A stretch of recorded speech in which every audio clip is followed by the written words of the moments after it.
Bien, queridos hermanos y hermanas,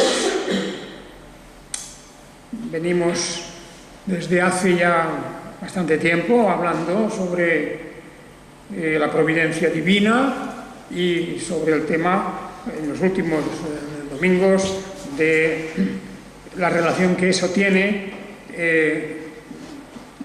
con la voluntad del ser humano. Naturalmente, en el fondo se trata de ver qué relación hay entre la voluntad de Dios, por un lado, porque la providencia que es esa ejecución del gobierno de Dios sobre el universo, de los planes que Dios tiene eternos, esa providencia en el fondo es una expresión de la voluntad de Dios. Dios desarrolla su voluntad a través de los actos de su providencia, de las decisiones de su providencia. Por tanto, estamos íntimamente hablando de lo que es la mismísima fuente de la providencia, que es la voluntad de Dios. Así ocurren las cosas, suceden las cosas en las grandes y las pequeñas, en el universo entero, incluso en nuestra propia parcela de tierra en este mundo aquí, pues todo lo que sucede es indudablemente dictado por esa voluntad divina, de la cual ya hablábamos el domingo pasado, tratando de entender esa voluntad en las varias formas en que la Biblia nos presenta eso. Cuando hablamos de la voluntad de Dios, pues podemos estar hablando de cosas muy relacionadas siempre entre sí, pero no exactamente de lo mismo, porque una cosa, decíamos, es cuando Dios declara una cosa, lo que a Él, diríamos, le gusta, lo que Él quiere, lo que Él desea, aquello que es propio de su carácter y por lo tanto se expresa en su voluntad. Simplemente, por ejemplo, una voluntad que llamábamos declarativa, cuando Dios da los mandamientos de su ley, dice: esto es lo que tenéis delante, andad en esto. Es una manera de expresar su voluntad para que nosotros hagamos eso. Pero ahí no hay una fuerza en el sentido de que no impone, en el sentido de que Él no ejecuta nada, sino simplemente nos presenta lo que hay en su pensamiento. Y eso forma parte de su voluntad. Y también hablábamos de aquella voluntad que ya más bien es la declaración de sus normas, en las que Dios dice: no solamente esto es lo que expresa mi carácter y lo que expresa mi manera de ser, sino que además quiero que hagáis esto. Y esa es una voluntad en donde Dios establece a través de unas normas cuál es esa forma en la que nosotros debemos de vivir, de obedecer. Por lo tanto, es una voluntad para ser obedecida de una manera directa, y eso sí, esa voluntad va dirigida a su propio pueblo. No olvidemos nunca, la Biblia es el libro para el pueblo de Dios. Si no, es imposible entenderla, ni recibirla, ni aceptarla. La Biblia está dirigida al pueblo de Dios, y por eso la voluntad que podemos llamar normativa de Dios es una voluntad dirigida a nosotros. Este es el camino en que debemos andar. Su ley: amarás al prójimo como a ti mismo, amarás a Dios por encima de todas las cosas. Esa es la gran norma de la ley de Dios, esa es la voluntad de Dios para nosotros. Y luego podríamos decir ya que hay una voluntad ejecutiva de Dios, decíamos el domingo pasado, que son aquellos actos y obras, aquellos planes que Dios realiza, naturalmente sin consultar con nadie. Hemos acostumbrado a pensar en Dios no solo como un ser bueno, santo, justo y perfecto, sino también como un Dios soberano, que no tiene un consejo al cual ha de consultar y de quien ha de recibir la aprobación. Dios hace su voluntad y lo hace sin tener oposición ninguna, ni ninguna clase de discusión. Esta es la enseñanza bíblica, y es así como nosotros hemos de recibir con gozo en el fondo de nuestro corazón que esto sea así. Esto es así. Y hubo un momento en aquella gran rebelión angélica en los orígenes mismos de la creación, cuando Satán, intentó ser igual a Dios. Aquella fue la tentación de Satán, cuando él mismo la presenta ante el ser humano,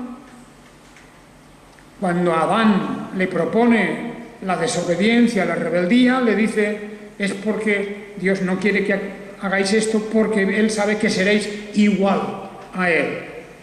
De manera que esa tentación de ser igual a Dios, de compartir con Dios la soberanía, de por lo tanto tener nosotros en nuestras manos nuestro propio destino, que ese es un mensaje humanista que se repite continuamente, ¿verdad? Que el futuro depende de nosotros. Ese es un mensaje que lo estamos oyendo hoy hablar y decir tantas veces a aquellos que están guiados por ese pensamiento humanista. Pues no es así. Dios es un rey soberano y nosotros, si somos creyentes, estaremos para obedecer su voluntad. Y el que no es creyente, pensando como piensa que es libre, no sabe, sin embargo, que es esclavo. Y a eso vamos directamente a dedicarnos hoy unos minutos para aclarar esta cuestión. Así que ya hablábamos el otro día, precisamente, que frente a la voluntad de Dios está la voluntad humana, la voluntad del ser humano. Pero una vez dicho eso, tenemos que diferenciar. No es lo mismo la del ser humano que conoce y ama a Dios a través de su palabra siempre, no una idea cualquiera de Dios, que eso casi todo el mundo la tiene, no. Estoy hablando la diferencia que hay entre el hombre natural, puede ser religioso, puede ser lo que sea, ateo, agnóstico, no importa, pero el hombre natural, el que no ha nacido de Dios, aquel que no ha sido regenerado por la obra del Espíritu Santo, eso es una parte de lo que es la voluntad del ser humano, y otra es la voluntad del creyente, de la persona creyente en Jesucristo, creyente en la palabra de Dios, sometido a la autoridad de la palabra de Dios. Eso es otra cosa. Tenemos que hablar de las dos cuestiones, de la del hombre natural y la del creyente cristiano, nacido de nuevo, regenerado, obediente a la palabra divina, que naturalmente tiene esa facultad de una voluntad. Tiene voluntad. También tiene voluntad la persona no creyente. Claro que tiene voluntad. Fuimos creados a imagen de Dios. Y por lo tanto, desde el origen, en el ser humano hay una voluntad, como hay también otros dones. Pero el pecado original, la caída del ser humano, la rebeldía contra Dios, significó la pérdida de la libertad. Significó que nuestra vida ya no estaba dirigida por la voluntad divina, ya no estaba dirigida y sometida a esa voluntad, de buen grado, por cierto, sino que se puso al servicio de aquel que intentó asaltar el trono de Dios, apoderarse de la suprema soberanía divina. Fijaos lo importante que es esto, que hablamos del ser humano como un ser con voluntad, pero que una parte grande, importante de la humanidad no tiene esa libertad en su voluntad, en esa facultad. Tiene voluntad, pero su voluntad no es libre. Y ahí está, como mencionábamos el domingo pasado, la muy importante obra de Martín Lutero, respondiendo a los humanistas de su tiempo, particularmente a Erasmo, cómo éste había defendido la libertad de la voluntad. el libre arbitrio, la libertad de la voluntad, porque como humanista, aunque se declaraba cristiano también, se declaraba creyente y de hecho pues estaba muy metido en las cosas de la Iglesia, en las cosas religiosas de aquel tiempo. Pero Erasmo de Róterdam era un humanista y, como todos los de su tiempo y los de nuestro tiempo, en primer lugar lo que venía a decir es que el ser humano, por supuesto que es libre. Libre en el sentido completo de la palabra. Y que, por lo tanto, no se puede hablar jamás de una restricción a esa voluntad del hombre. Lutero contestó a esa obra del libre arbitrio con otra que se llamaba del servo arbitrio, es decir, la voluntad esclavizada, sometida a servidumbre. Y allí él lo que hace simplemente es recorrer las páginas de las Escrituras y la experiencia y el hecho mismo de que la doctrina y la teología nos muestran, si es una teología bíblica, que efectivamente lo que vemos en las Escrituras, en la palabra de Dios, es que la voluntad del ser humano, antes de su regeneración, hablo de esto, por lo tanto, subrayándolo, la voluntad del ser humano, tal como venimos a este mundo, en pecado, es decir, cuando venimos a este mundo con la carga del pecado de Adán y la destrucción que ese pecado produjo en nuestra personalidad, porque venimos desprovistos de santidad, venimos desprovistos de libertad y venimos desprovistos del verdadero conocimiento de las cosas. De todo eso, que luego realmente configura nuestro bagaje espiritual e intelectual, pues hay dos opiniones totalmente diferentes. La de los humanistas de todos los tiempos, que viene a decir el hombre es libre, el ser humano es libre, y no solamente es libre, sino que además es soberano de su propio destino. Mientras que la Biblia nos dice totalmente lo contrario. Creo que debemos de mirar algunos textos para comprender esto de una manera más directa.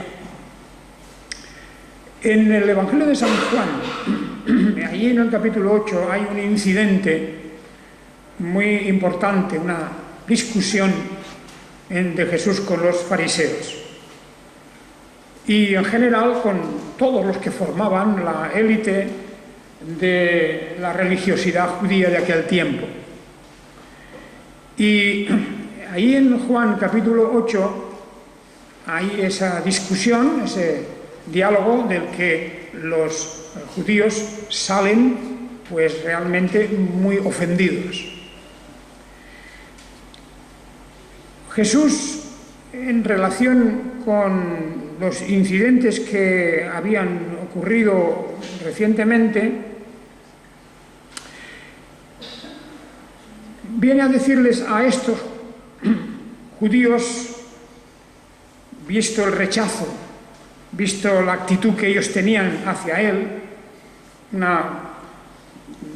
una actitud despreciativa hacia sus palabras. Jesús les había dicho antes, en un diálogo que sostenía con ellos, en todo el capítulo 8, es un capítulo muy importante que hemos de recordar siempre. Jesús les dice a ellos, dice, vosotros ni me conocéis a mí ni a mi Padre, si me conocierais a mí también conoceríais a mi Padre. Dice, y estas palabras habló en la tesorería, en el templo, en un lugar que se llamaba la tesorería, mientras se enseñaba en el templo, y nadie lo prendió porque aún no había llegado su hora. Y entonces continuó hablando Jesús a estos, diciéndoles, capítulo 8, versículo 21 de Juan, yo me voy y me buscaréis y en vuestro pecado moriréis, a donde yo voy vosotros no podéis ir. Fijaos, estas palabras de Jesús, naturalmente, supusieron significaron un golpe fuerte para esta gente, cuando les dice que iban a morir en sus pecados y que a donde él iba no podían ir ellos. Y dice, vosotros sois de abajo, yo soy de arriba, vosotros sois de este mundo, yo no soy de este mundo. Fijaos de qué manera Jesús establece en estas palabras, versículos 22, 23, toda una diferenciación, que es la que os he mencionado antes, cuando hablamos también de los creyentes. Cuando hablamos del cristiano, en comparación a la persona que no cree, o que quiere creer lo que sea, pero que se lo inventa, se lo fabrica a sí mismo, no se somete a las Escrituras, pues el diálogo podría ser igual. Hay unos que son de abajo y otros que son de arriba. Unos que son de este mundo y otros que no son de este mundo. Y eso hemos de decirlo con toda sencillez y humildad, porque, en primer lugar, solamente Dios conoce a los que son suyos. Y nadie puede andar presumiendo de nada, porque eso está en los designios de Dios y, bueno, por sus frutos los conoceréis. La cosa es así. Por lo tanto, pero la realidad es esta, que hay unos que son de este mundo y otros que no. Y en este diálogo que continúa, es muy interesante lo que está diciendo Jesús a todo este grupo de gente muy religiosa, no lo olvidemos. Y les dice, por eso os he dicho que en vuestros pecados moriréis, si no creéis que yo soy, ¿qué? Que yo soy el Mesías, que yo soy el Salvador, que yo soy el enviado del Padre, el Hijo de Dios, por tanto, de la misma naturaleza que Dios. Entonces, si no creéis esto, en vuestros pecados moriréis. Y continúa el diálogo, cada vez los judíos más ofendidos. ¿Y tú quién eres? Jesús les dijo, lo mismo que os vengo diciendo desde el principio. Porque desde el principio Él está diciendo quién es y qué ha venido a hacer. Bueno, así que continúa el diálogo, pero se va complicando. Pero es curioso que en el versículo 30, en este diálogo, resulta que hay algunos que creyeron en Él, o muchos, dice, muchos creyeron en Él. Y, sin embargo, este creer en Él se queda un poco enturbiado cuando lo vemos luego. Porque es curioso que muchas veces en los evangelios leemos de que algunas personas que creyeron en Él, pero que en el fondo creyeron sin llegar al fondo de la cuestión, sin arrepentirse. O sea, creyeron lo externo, lo de fuera. Por ejemplo, no era difícil encontrar gente que creyera que Jesús era el Mesías. Esta era la cuestión más habitual, más general. Creemos que tú eres el Mesías. Pero el Mesías según nosotros lo pensamos.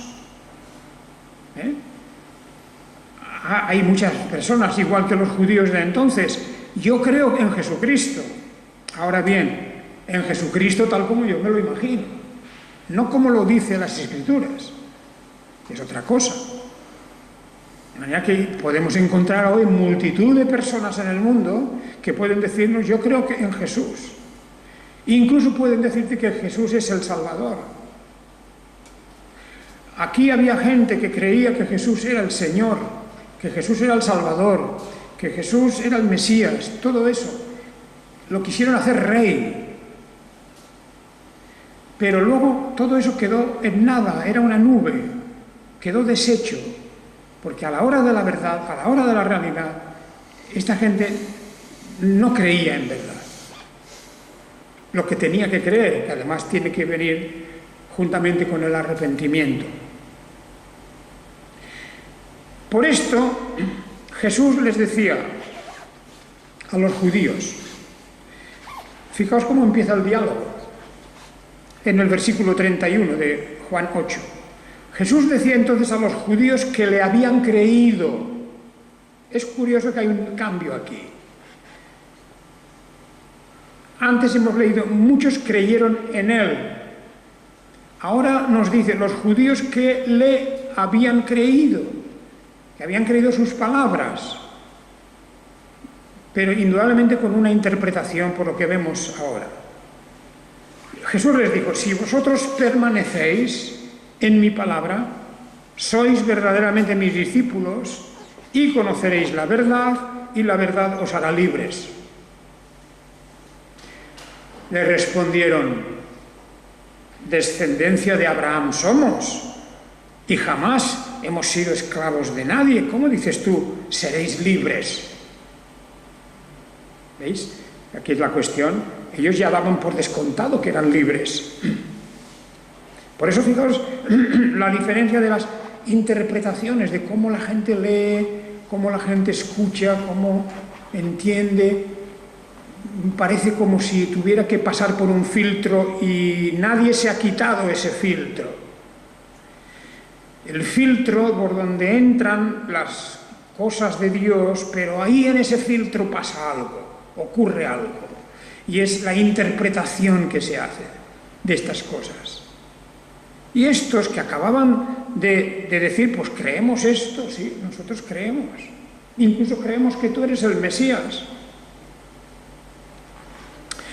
Y por eso Jesús, cuando le dice, nosotros no hemos sido esclavos de nadie, ¿cómo dices tú seréis libres? A ver si ya lo somos.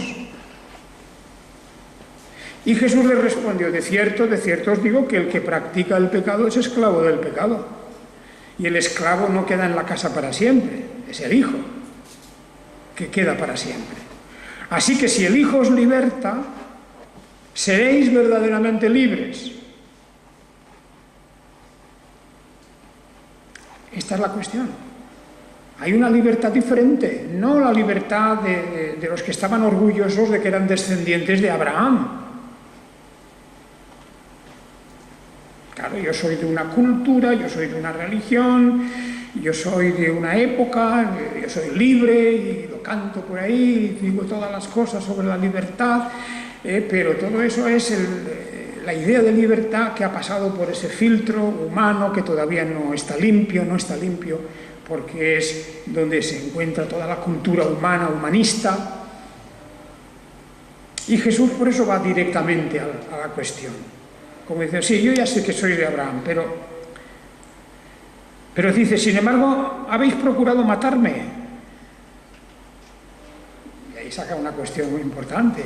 Era una gente voluble, cambiante, un día querían una cosa, otro día otra, depende, la impresionada. Cuestión sentimental, cuestión de tipo de las impresiones que uno tiene en un momento. Tan pronto Jesús era el Mesías, le querían hacer rey, como tan pronto luego estaban gritando crucifícalo. El emocionalismo de la época. Así que seréis verdaderamente libres si el Hijo os liberta. Yo sé que sois descendencia de Abraham, pero procuráis matarme porque mis palabras no tienen cabida en vosotros. Yo hablo lo que he visto en la presencia del Padre y vosotros hacéis también lo que oísteis del Padre. Fijaos el juego de palabras.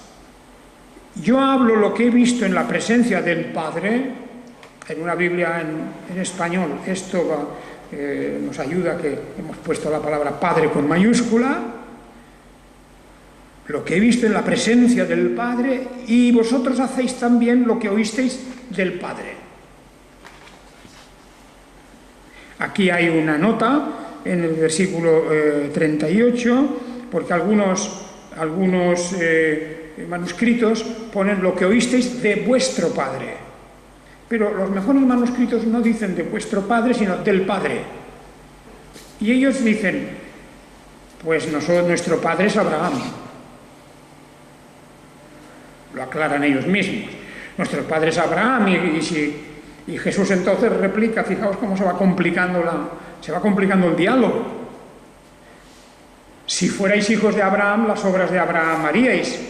Pero ahora procuráis matarme. Jesús no ha olvidado, está hablando a los mismos de los que le habían escuchado y hablando, muchos creyeron en él. Digo, está hablando a los mismos, en grupo estoy hablando.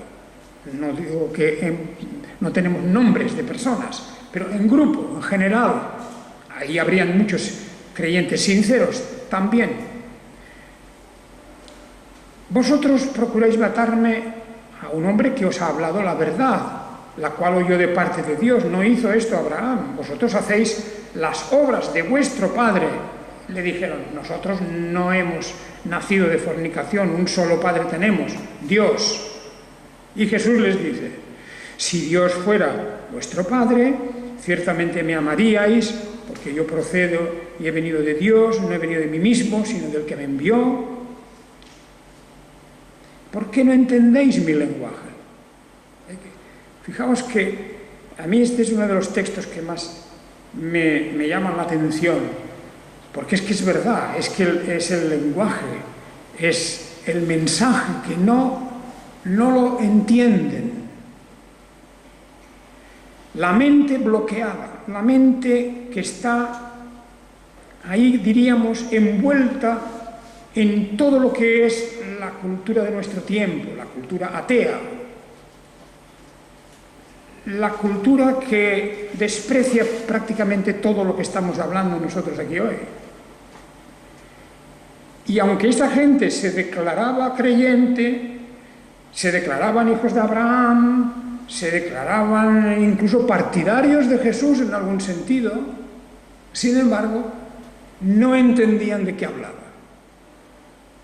Y esto es así,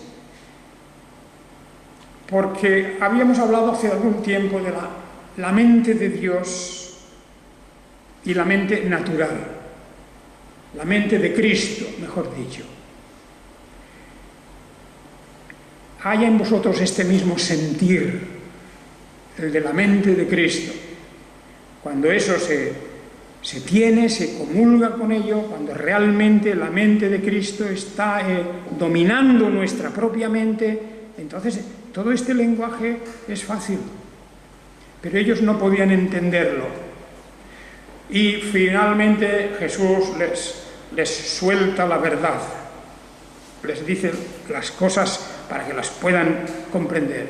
Vosotros sois de vuestro padre, del diablo, y los deseos de vuestro padre queréis hacer. Él era homicida desde un principio y no se mantuvo en la verdad, porque no hay verdad en él. Cuando habla mentira, de lo suyo habla, pues es mentiroso y padre de ella. Pero a mí, que digo la verdad, no me creéis. Por lo tanto, ahí vemos el conflicto verdadero. Si queremos ir al fondo de la cuestión, estamos hablando de un conflicto total entre lo que es el ser natural, el hombre natural, aquel cuya voluntad, como bien establecía Martín Lutero y la Biblia misma, está esclavizada. La mente humana esclavizada a los deseos y a la voluntad de aquel que es el homicida, el usurpador, el rebelde por naturaleza. Y por eso la voluntad es así. Bueno, esto nos lo confirma de muchas maneras las Escrituras. En Efesios, por ejemplo, leíamos el otro día ya algunos textos de esa carta y de ese capítulo 2 tan importante de la carta a los Efesios, y ahí tenemos esas palabras del apóstol. En cuanto a vosotros, esto es Efesios 2:1, en cuanto a vosotros, estabais muertos en vuestros delitos y pecados. Es otra manera de decir lo mismo que estamos diciendo. El apóstol se dirige a los hermanos y hermanas cristianas en la ciudad de Éfeso, convertidos a Jesucristo, han pasado de las tinieblas a la luz, y les dice, estabais muertos espiritualmente, incluso podemos decir intelectualmente, muertos en vuestros delitos y pecados, en los cuales anduvisteis en otro tiempo, según el curso de este mundo, según la corriente del torrente arrollador que lo arrastra todo, esa riada que es el pensamiento y el curso de este mundo, como el cristiano a veces tiene que, con todas sus fuerzas, nadar contra la corriente. Pero el apóstol Pablo lo está reconociendo, lo dice aquí: vosotros anduvisteis en otro tiempo según el curso de este mundo, conforme al príncipe de la potestad del aire, del espíritu que ahora actúa en los hijos de desobediencia. Esto es el hombre natural, que realmente no ha experimentado la verdadera transformación de su mente, de su voluntad, no ha revivido, no ha renacido de Dios. Y aunque sea religioso, los judíos eran religiosos, fanáticos incluso. Pero vosotros, dice, estabais así antes. Dice, entre ellos, entre esta gente que sigue el curso de este mundo y con sus pensamientos de este mundo, entre ellos también vivimos todos nosotros en otro tiempo en los deseos de nuestra carne, haciendo la voluntad de la carne y de los pensamientos. La voluntad de la carne significa la voluntad del hombre natural, del ser humano en su estado natural, fuera de la gracia, fuera de la transformación del nuevo nacimiento. O sea que en los deseos de nuestra carne, haciendo la voluntad de la carne. Por lo tanto, hay una voluntad de Dios y hay la voluntad de la carne. Y el hombre natural, el hombre no arrepentido, no regenerado, que no ha nacido de Dios, está en esto, en la voluntad de la carne y de los pensamientos, y éramos por naturaleza hijos de ira, lo mismo que los demás. Y entonces viene, bueno, esto es la descripción del cuadro antes, pero luego, en esa maravillosa obra divina de regeneración y de salvación en favor nuestro, dice que Dios, que es rico en misericordia por su gran amor con que nos amó, aun estando nosotros muertos en pecados, nos dio vida juntamente con el Mesías. Por gracia habéis sido salvados. Y esto, dice, esta es la razón, esta es la explicación de cómo nosotros hoy tenemos esa voluntad. Por tanto, yo diría que una manera de definir al creyente, al cristiano, una manera de presentarnos como cuál es nuestra verdadera naturaleza, pues nos deleitamos en hacer la voluntad de Dios. Esto llega hasta un punto que, fijaos lo importante que es que la misma persona de Jesús, la Biblia nos presenta a Jesús de Nazaret, en su faceta humana, en su naturaleza humana, completamente humano, porque nace de una mujer y se desarrolla como un ser humano y muere realmente como un ser humano. Por lo tanto, es humano, es 100% humano, solamente que sin el pecado transmitido desde Adán.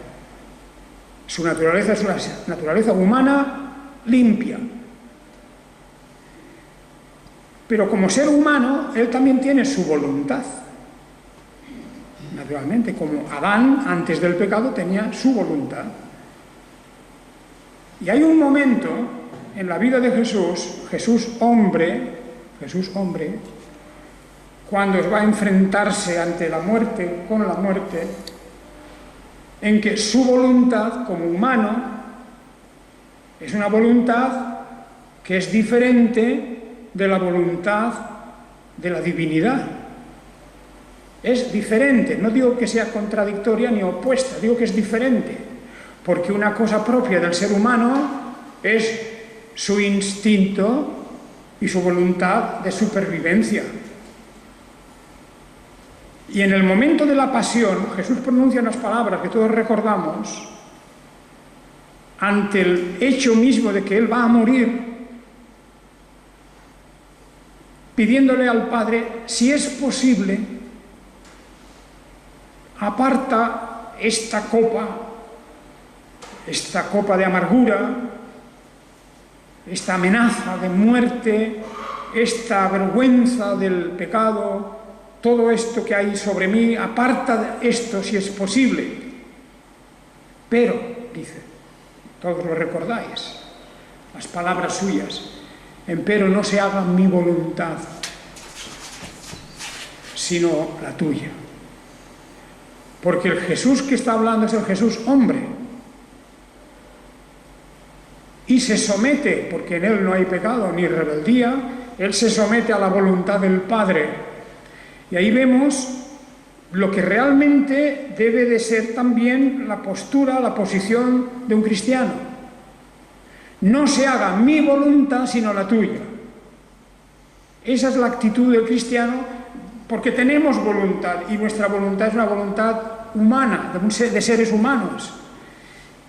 Y aunque somos seres humanos, regenerados por la gracia de Dios, todavía el pecado tiene fuerza y poder y autoridad dentro de nosotros. Por lo tanto, hay una lucha de voluntades. La voluntad del hombre natural, que todavía está en nosotros, y la voluntad de la nueva criatura, del nuevo hombre. En nosotros hay un conflicto. Y además es un conflicto diferente del que Jesús tiene. El de Jesús es un conflicto no de oposición, sino de súplica, de que si es posible, y si de todas maneras que se somete a la voluntad del Padre que lo ha enviado. En nosotros hay una lucha entre nuestra voluntad natural del pecado y la voluntad del ser humano regenerado. Hay una lucha continua. ¿No os acordáis? Yo creo que sí, porque lo hemos citado el apóstol Pablo hablando de ese conflicto en el capítulo 7 de la carta a los Romanos. Claro, hay un conflicto tremendo en él, queriendo hacer una cosa y queriendo hacer lo que es bueno. Hay una ley, una fuerza, hay algo que lo arrastra, que no le deja hacer eso que quiere hacer, porque es cristiano, porque es creyente, y así luchando continuamente en la vida, en su vida, contra esa fuerza que lo arrastra al mal, pero también arrastrado por la otra fuerza que es la del bien. Ahí está Romanos 7, y por eso al final lo que hace el apóstol en ese pasaje es decir, pues esto no lo puedo resolver yo. No lo puedo resolver yo, no es cuestión de fuerza de voluntad. ¿Qué va? Si mi voluntad es una voluntad que está todavía tocada por el pecado. Aquí lo que cabe y lo que es necesario es, pues, cuando dice en el versículo 24, miserable de mí, ¿quién me libertará? Ahí está la cuestión. ¿Quién de este cuerpo de muerte? Él reconoce su situación crítica. Y entonces, las palabras que salen de su corazón, gracias sean dadas a Dios por Jesús, el Mesías, Señor nuestro. Gracias, como diciendo, porque aunque por un lado, con mi deseo, con mi mente, con mis intenciones estoy sirviendo a la ley de Dios, por otra parte, veo que mi naturaleza humana me arrastra a la ley del pecado. Esto. Y ese dilema yo no lo puedo resolver. Por tanto, doy gracias a Dios por Jesús el Mesías, porque Él me va a librar de eso. Él me librará de eso. Y naturalmente se refiere a la justificación de nuestros pecados. Se refiere a Dios en Cristo Jesús, borra nuestras culpas y nuestros pecados. Porque verdaderamente hemos creído en Él, nos hemos arrepentido de nuestros pecados y continuamos luchando contra el pecado que reconozco que está en nosotros. El de la soberbia, el de las envidias, el de los odios, el de los deseos contrarios a su ley, en definitiva. Todo eso, Dios me limpiará de toda mi culpabilidad en Cristo Jesús. Bien, vamos a dejarlo aquí ya hoy, porque esta materia es tan importante, es tan crucial, que yo creo que debemos de explicarla con todos sus detalles, porque luego yo quisiera y quiero, vamos, aún tenemos por delante todo el tiempo que queramos, pero para explicar primero la doctrina de esto y luego buscar en la Biblia los casos concretos, los personajes creyentes o no creyentes que viven dentro de este conflicto,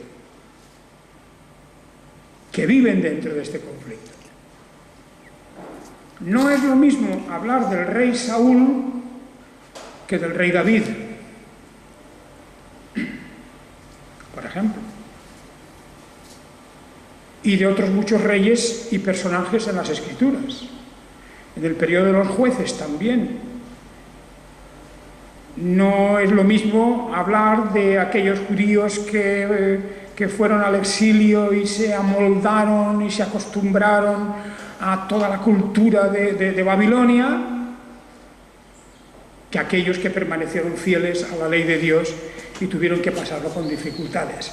Es decir, no es lo mismo el caso del profeta Daniel que el de tantos otros personajes, conocidos o no, que se adaptaron a la cultura y a todo lo que había en Babilonia, que fueron muchos, que nunca quisieron volver a Israel, se quedaron allí. Y naturalmente no es lo mismo hablar del apóstol Pedro a pesar de su negación, de la famosa negación de Pedro, no es lo mismo eso que hablar de Judas Iscariote. Y no es lo mismo hablar, pues pongamos por el caso de Esteban, el mártir, el primer mártir, que hablar de Ananías y Zafira, los creyentes de ocasión, creyentes de un poquito de apuntarse a la última moda que había.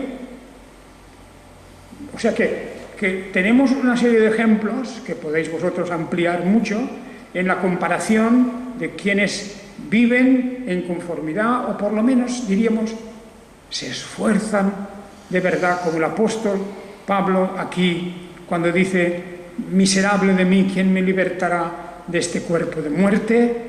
Lo reconoce y luego da gracias a Dios por Jesucristo el Mesías. Y continúa luchando. No se rinde, ni se deja arrastrar por la corriente, la riera enorme que tantas y tantas cosas está arrastrando también en nuestro tiempo. Bien, pues queridos hermanos, continuaremos en este tema, pero esto debe servir para nuestro estímulo hoy, porque hoy vivimos en una época diferente, porque cada época tiene su sello propio. A nosotros nos toca vivir en un contexto de ambigüedades, donde no hay diferencia entre el bien y el mal. Todo forma parte de, la cultura. No hay diferenciación. Y es tan fácil que como no las líneas no están marcadas, no se ven claramente, pues uno se pasa de un lado a otro sin darse cuenta, o por lo menos no nota la diferencia. Y por eso tenemos la imperiosa necesidad, hoy más que nunca, de que la palabra de Dios reine en nuestra mente, domine nuestro pensamiento, y que todo lo analicemos a través del filtro de la palabra de Dios. Y por eso, ya os lo he dicho muchas veces, no se trata de leer un poco la Biblia de vez en cuando, o decir, bueno, yo en mis tiempos más jóvenes ya la leí, ya conozco. No. Es escudriñar la Escritura. No simplemente leer un poco, escudriñar, porque ese escudriñamiento, esa regularidad en el estudio de las Escrituras, en la lectura piadosa, reverente de la palabra de Dios, eso es lo que forma en nosotros la mente de Cristo. La mente de Cristo, que es la clave de todo esto que estamos hablando. Nosotros, dice el apóstol a los corintios, pero nosotros tenemos la mente de Cristo. Y ese, hermanos y hermanas, esa es nuestra necesidad imperiosa. En el día de hoy, en el día de una cultura como la de hoy, que simplemente ha borrado todas las líneas, ni bien ni mal, no existe ya eso. No existe. Por eso vemos el cinismo tan enorme en la sociedad humana. Cinismo, como no hay ni bien ni mal, pues el que puede robar, roba, es igual, el que está en la calle o el que está arriba de todo en la sociedad. Roba, no se respeta derechos de los seres humanos, se trafica con seres humanos, se trafica con la salud humana. ¿Qué más da? Por si no hay ni el bien ni el mal. Y eso es donde un cristiano tiene que protestar por eso. Tiene que decir, no somos de esos nosotros. Que el Señor os bendiga a todos. Amén.